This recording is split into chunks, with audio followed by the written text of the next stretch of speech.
Hello, have you ever realized that even when life becomes very calm, sometimes your body doesn't realize?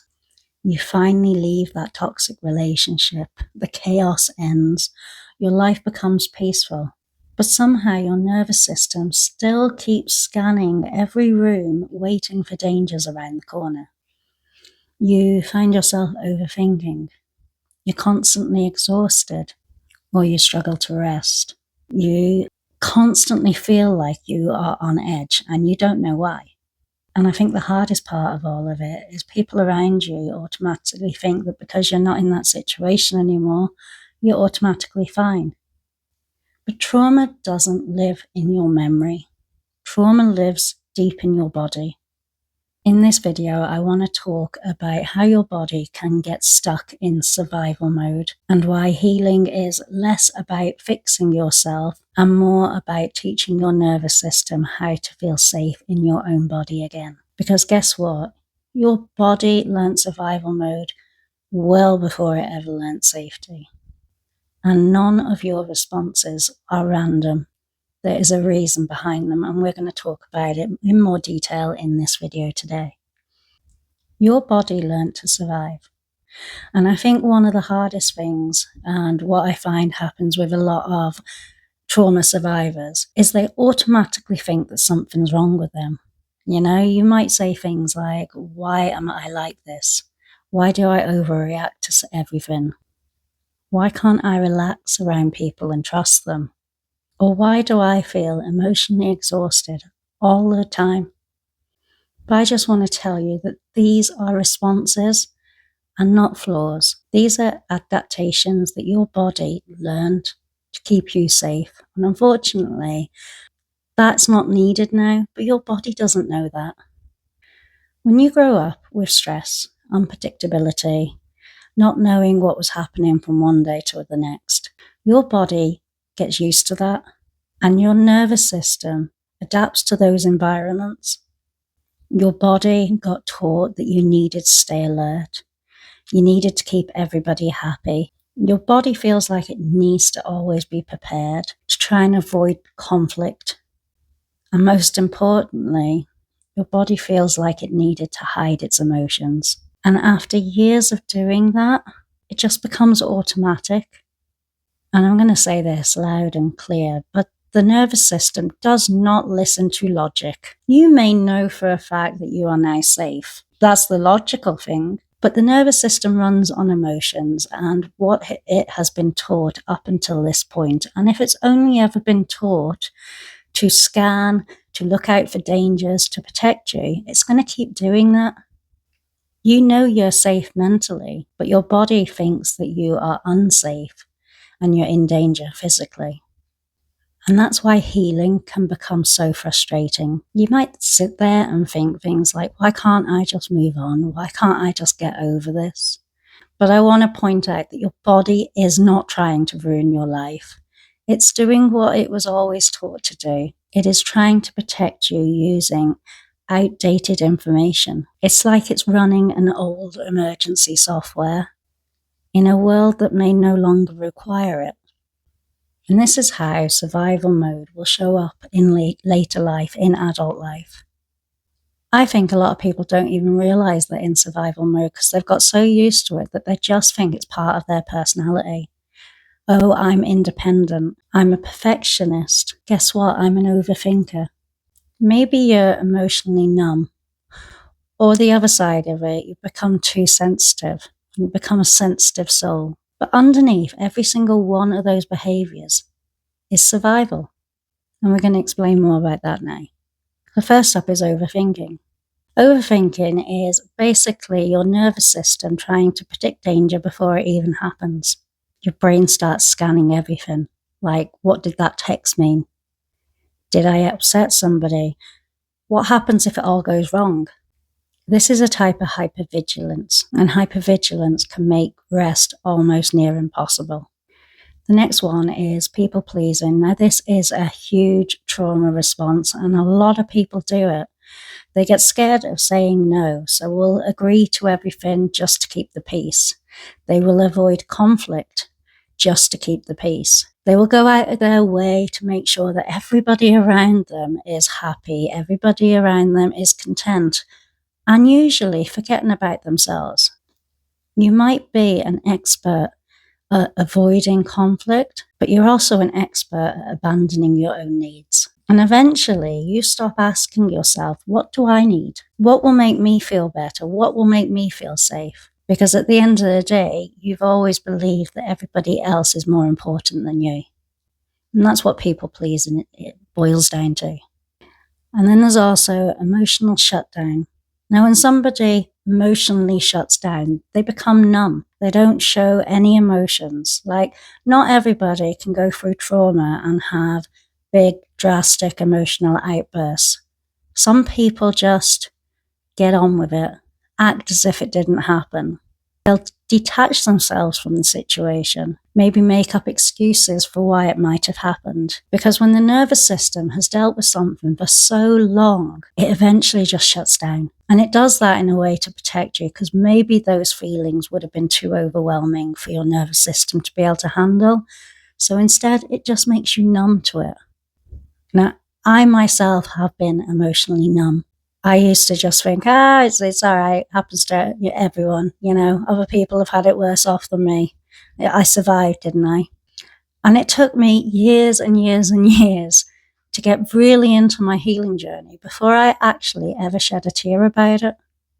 I just got on with it, it happened to me when I was a child, it's fine. But the truth is, I was never fine. I was just emotionally shut down. The next thing we're going to talk about is feeling guilty for resting. Again, I've been through this myself. I used to feel so guilty about taking a rest. I couldn't sit down on the sofa and I just didn't physically know how to relax properly. I would sit on the edge of the sofa. I remember when I was married and my husband used to say to me, why don't you take your coat off? Like, we're not going anywhere. But it was almost as if I was always waiting for something. I can't sit in the middle of a sofa. I have to sit on the edge. I still am like that now. I have to sit on the edge of the sofa. I don't know what that's about. I know it's to do with my trauma, but I have to sit on the edge of a sofa. My partner now, he'll say to me, why don't you chill in the living room? And I'm like, I don't want to. I struggle to rest. It took me years to be able to lie down in a bath because I would get in the bath and I would just wash and hurry up and get out the bath. But actually learning and teaching myself to relax, that's something that's only come later in life. That was something that I really, really struggled with at one point during my healing journey. And I'm sure a lot of you are the same. You feel guilty when you sit down to relax because you feel like, I've got to do something, while I'm sat here doing nothing, there's things that need to be done. Well, guess what? I'm here to tell you the world isn't suddenly going to stop because you've taken 10 minutes to yourself. You deserve it. Everybody deserves that chance to rest. But unfortunately, when you've been a trauma survivor, a lot of the time, you feel guilty for resting. And maybe you're the type of person that keeping busy keeps your mind busy. So therefore, you're not giving yourself time to sit down and think about everything that you've been through. And I get it. Like, I stress clean. If I get stressed for life, I deep clean. That's kind of, again, like a trauma response. That keeping busy, the more active you are, the more busy you are, the less likely you are to sit down and actually think about all the things that you've been through. And for some people, that's easier. But I'm here to tell you that does not sort the root cause of the problem. Okay, that is just avoiding it. So don't feel guilty next time you sit down and you take 10 minutes to yourself or you spend an extra half an hour just lying in the bath. You deserve it. And next we're going to talk about why healing can feel so uncomfortable. And a lot of people don't talk about this, but healing can actually feel really unsafe at first. Because survival mode became familiar. I nearly didn't say that right. Survival mode became familiar. Chaos and unpredictability became familiar. So when life becomes calm, your nervous system doesn't always interpret it like that. Sometimes it starts screaming at you something's about to happen.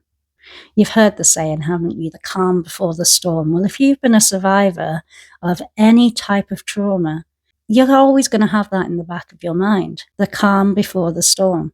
There is a reason that saying is out there. And a lot of the time, it's because of overthinking. It's thinking that something might happen. I read a quote the other day, and it said that 83% of what we worry about is never going to happen, but we worry about it anyway. And that's somebody who hasn't been through trauma. So you can imagine how much a trauma survivor is going to overthink and automatically think something's about to happen. You know, life's not allowed to be peaceful. What's going to happen next? And this is why a lot of survivors will self-sabotage healthy relationships or feel really uncomfortable when things start going more stable in their life. The nervous system gets addicted to scanning for dangers. It's a response that it's so used to. And when it doesn't have to do that anymore, it can feel really scary and really unfamiliar. At the end of the day, it spent years believing that danger was normal. And this is why healing isn't just about your mindset. It's about repetition, constantly reminding yourself that you are now safe. It's repetition of safety, repetition of boundaries, repetition of calm experiences or self-compassion. And little by little, your body starts realizing that it doesn't need to scan for this danger anymore, that you are allowed to be safe. But like I said, it's repetition. You need to keep on at it. You can't just do it for a couple of days or a couple of weeks and think, that's it, I'm going to be magically healed. Sometimes, and I know you probably don't want to hear this, but sometimes it can take years of reminding yourself that you are now safe. Now we're going to talk about 4 different trauma responses. Now, almost everybody has heard about fight or flight mode, but trauma responses often run a lot deeper than that. So the first one's fight.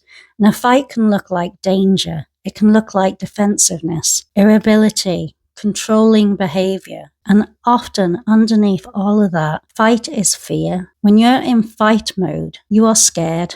Maybe you didn't have control for a very long time, so you try and take the control back in any way that you can. And this can, unfortunately, cause very toxic behaviors. But that's the first one. So now, next we're going to talk about flight mode. Now, as you probably guessed, this is wanting to run away from the situation. And this can look like overworking yourself, always keeping busy, an inability to slow down, and a lot of people become perfectionists. So this would be classed as the flight response. And the underlining emotion here is staying busy distracts you from the emotional pain. Then we move on to the freeze response. And the freeze response is emotional numbness. It's procrastination at its worst. It's exhaustion and often disassociation. People in freeze mode are often overlooked, and people will assume that they're lazy. But really, it's a nervous system that is just totally overwhelmed. And then we have the fawn response. Now, a lot of people don't talk about this one. This is the 4th trauma response, and it is called fawn. And this is when survivors become the person that everybody needs, the people pleaser. They're the type of people that avoid conflict, that will overgive to somebody. They'll over-explain themselves all the time, constantly apologize, even for things that they haven't even done wrong. And often you will find that these are the type of people that completely suppress their emotions. And eventually these people lose that connection with themselves. And I just want to say that none of these responses mean that you are broken. It just means that your nervous system adapted. And so in this next part of the video, we are going to talk about what healing actually looks like. Healing is not being emotionless. It's not pretending that the trauma never happened. It's slowly becoming safe in your own body. Slowly not feeling guilty about resting. It's learning to say no without feeling guilty. You see, you can exist without having to perform survival all the time. And healing is very rarely dramatic. You don't just wake up one day and you're perfectly healed. That's not how it works. Like I mentioned before, it takes repetition. You need to teach your body that you are now safe. And sometimes healing can look really small. It can be concentrating on your breathing, not apologizing for existing in the world, feeling okay about taking a rest. Tiny moments of safety repeated constantly will help rewire your nervous system. And I think people underestimate how powerful awareness is. But once you understand that your body is protecting you and not working against you, you stop attacking yourself and every response that you have. If you have been feeling stuck in survival mode, I want you to hear this. Your nervous system learnt these responses for a reason. You are not weak for struggling, and you are not failing at healing, and you're not behind. Healing takes time because repetition takes time. And sometimes the biggest breakthrough is just realizing that you do not have to live like this anymore. Survival mode was never meant to be a life sentence. And slowly but surely, you can finally get yourself out of survival mode and live the life that you know you deserve. If this video helped you feel seen, feel understood, please let me know in the comments, especially what part of it resonated with you the most. And if you watched my recent mini-series that I uploaded the weekend there, thank you very much for being here and continuing this journey with me. This weekend, I will be talking about actual healing strategies and techniques that you can use day in, day out to help you, from breathing techniques to grounding yourself. Just little things that are going to make a big difference. So I will catch you again in the next video, guys. Whatever you do today, please look after yourself gently. Lots of love. Bye for now.